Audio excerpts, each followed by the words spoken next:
মিজানুর রহমান এবং অপর পাশ থেকে মায়ের মর্যাদা তুলে ধরবে প্রিয় ছাত্র সাকিবুল হোসেন। আমি তাদেরকে মঞ্চে দাওয়াত জানাচ্ছি।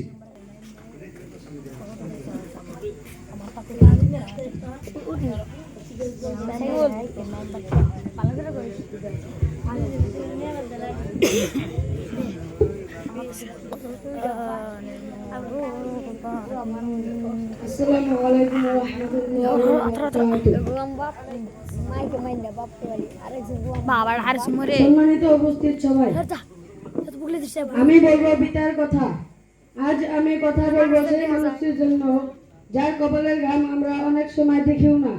তিনি হলেন আমার বাবা, আপনার বাবা। ফজরের নামাজ শেষে বেরিয়ে যান রোজগারের তালাশে। ক্লান্ত শরীরে ফিরে আসেন। আমরা যখন ঘুমাই তিনি তখন হিসাব করে কাল সন্তানের খরচ কিভাবে চালাবেন। তিনি আমাদের নতুন জামা কাপড় কিনে দেন, অথচ তিনি সেরা গেঞ্জি পরিধান করে। যদি বলি বাবা আপনার জন্য একটা গেঞ্জি নেন, বলে না আমার লাগবে না।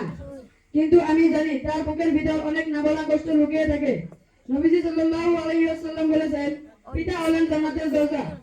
সম্মানিত উপস্থিতি, যে দরজা দিয়ে আমরা জান্নাতে ঢুকতে চাই সেই দরজাকে আমরা কতটা সম্মান দিচ্ছি।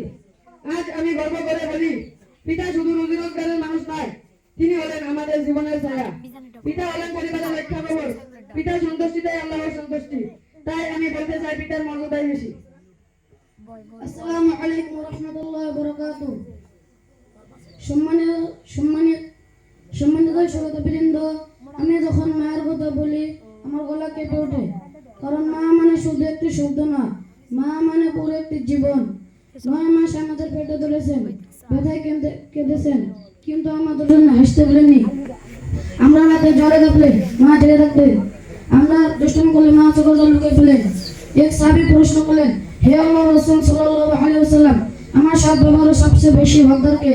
নবীজি সাল্লাল্লাহু আলাইহি ওয়াসাল্লাম বললেন, তোমার মা। একে একে 3 বার জিজ্ঞাসা করা হলো। নবীজি বারবার বললেন, তোমার মা। চতুর্থবার জিজ্ঞাসা করার পর তিনি বললেন, তোমার বাবা।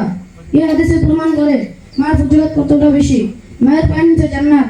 মায়ের দয় সন্তানের জন্য সবচেয়ে বড় পুঁজি। সুতরাং স্পষ্টভাবে বলা যায় মার গুরুত্ব সর্বোচ্চ। আমি মায়ের কষ্ট অস্বীকার করি না, কিন্তু বাবার গান জ্বালানো মেহনতও কম না। আমি পিতার অবদান অস্বীকার করছি না, তবে মা না থাকলে জীবনে হয়তো অসম্পূর্ণ।